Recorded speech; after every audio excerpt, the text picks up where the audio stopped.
Em Provérbios, capítulo 28, versículo 12, diz assim: quando triunfam os justos, há grande festividade. Quando, porém, sobem os perversos, os homens se escondem.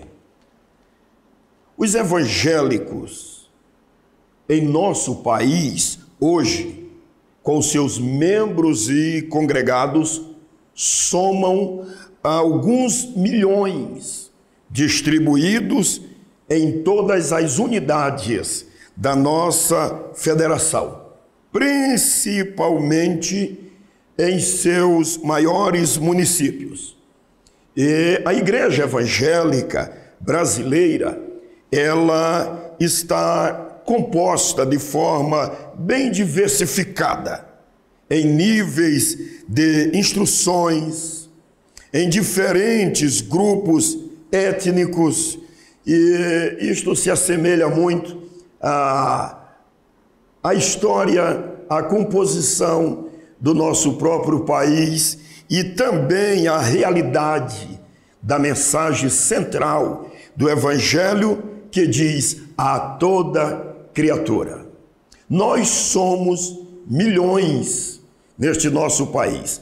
Todavia, a nossa influência, nosso impacto na vida nacional está muito aquém desta presença física, numérica que somos.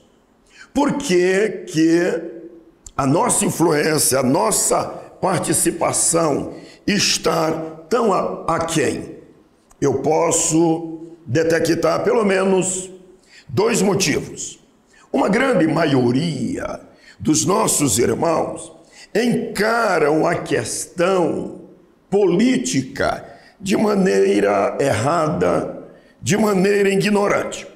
Muitos dizem assim: a política é mundana. Portanto, sendo mundana, não há lugar para nós, os cristãos, os filhos de Deus, os crentes. Outros dizem assim: não adianta fazer coisa alguma. Devemos pregar o Evangelho de Jesus Cristo e aguardar o seu retorno. Percebe-se também que há um desconhecimento, há uma distorção bíblica, teológica, no assunto política e cristianismo. Muitos de nossos irmãos estão torcendo o texto bíblico. Quando a Bíblia fala de autoridades, de política, estão espiritualizando o significado original destes textos. Eu gostaria de lembrá-los de que quando Deus precisou de um primeiro-ministro para o Egito, ele preparou José. Quando Deus precisou de um grande estadista para deixar ali na Babilônia, ele escolheu Daniel. Meus irmãos queridos, Daniel foi um homem de vocação pública. Daniel foi um homem de grande caráter. Daniel foi um homem de preparo, de habilidades, de inteligência, inclusive educado em toda a cultura da Babilônia, para poder estar ali como ministro, como estadista. E é muito inspirador. Nós sabemos que Daniel, como um grande estadista, ele não se corrompeu. Ele tomou a iniciativa. Não foi Deus quem impôs esta iniciativa sobre Daniel. Ele tomou a iniciativa qual? De não contaminar-se. Eu não me contaminarei. Mas era só uma questão de comida. A comida, antes de ser servida, ela era oferecida aos deuses do paganismo. E ele assentou no coração não se contaminar de maneira alguma, por circunstância alguma, sem atender nenhuma conveniência que viesse corromper, comprometer a sua fé em Deus. Então, nós não devemos ficar torcendo esses textos que falam de governos, de autoridades e generalizando, dizendo que isto é só espiritual e quem se envolve com isto está perdendo a bênção do Senhor ou desobedecendo a Deus. Um outro fator, muitos de nós estamos bem focados na escatologia bíblica, as coisas futuras, e por isso nós achamos que não temos nada a ver com o presente, com a história presente, com a realidade presente. Não é assim que a Bíblia nos ensina. Por causa desta ignorância de muitos de nós estamos deixando que outros e segmentos e muita gente vá tomando posse, tomando conta, até manipulando todas as situações políticas, todas as situações do governo do Estado, quando nós podemos também contribuir. Porque o povo de Deus não era um povo sem vez, sem voz, sem projeto.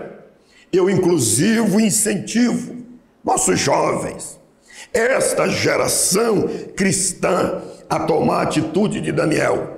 Eu não me contaminarei, mas nós não temos esta santidade ignorante, cega, mas uma santidade absoluta, um compromisso com Deus, como a de Daniel, mas nós termos uma inteligência também social, nacional. Inclusive, jovem, você poderia até dedicar-se mais à sociologia, à antropologia, à ciência política, e antes e acima de tudo isto, servir a Deus com uma consciência pura.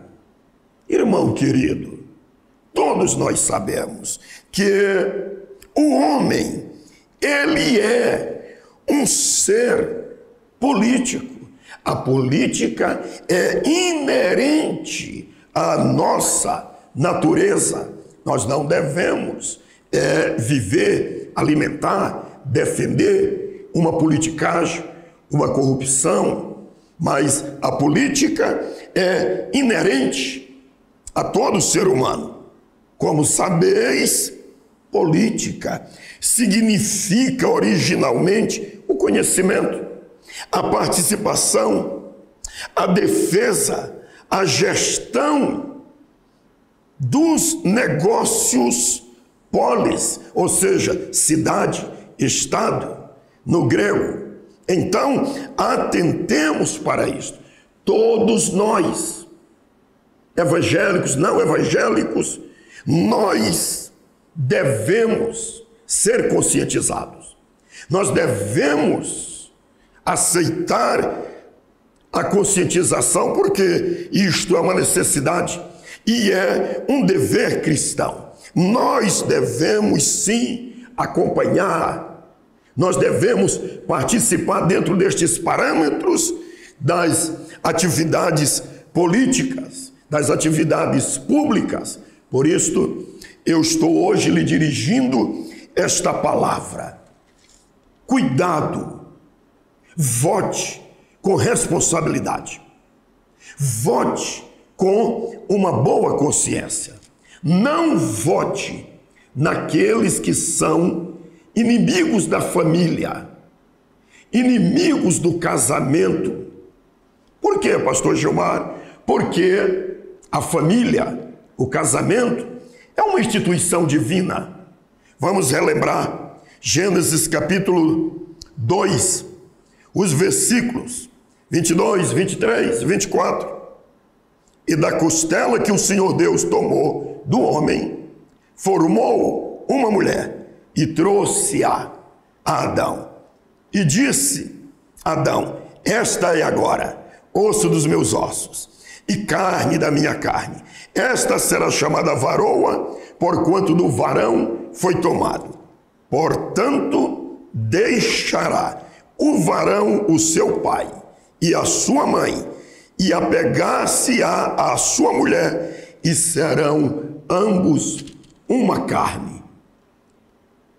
Quando um homem, uma mulher, uma comunidade, um grupo resolve fazer diferente disto aqui, eles não estão rebelando-se contra uma cultura religiosa, contra a opinião de uma igreja. Não, eles estão rebelando-se contra o plano original de Deus para a família. Macho e fêmeas os criou. Deixará, pois, o homem, pai e mãe, e unir-se-á à sua mulher, e formarão os dois uma só carne. Isto não é filosofia de pastores. Isto não são normas criadas pela igreja. Esta é a palavra, a iniciativa, a instituição do Deus Criador Todo-Poderoso. Quando um homem e uma mulher diz assim, eu não quero assim, Deus disse que o homem unir-se à mulher e formar uma família, mas eu não quero fazer assim, eu vou na contramão, eu estou me rebelando, eu estou me revoltando contra esse plano original de Deus. E então, o candidato à presidência da República, ao Senado, os que querem ser deputados federais e são inimigos da família, do casamento, eles são inimigos de Deus, estão rebelados contra Deus. Isto não é, meus senhores, uma questão de preconceito e de ignorância. Esta é a palavra de Deus, o Deus criador e sustentador de todas as coisas. Vote com responsabilidade. Vote com uma boa consciência. Deus abençoe o nosso país. Deus abençoe a família brasileira.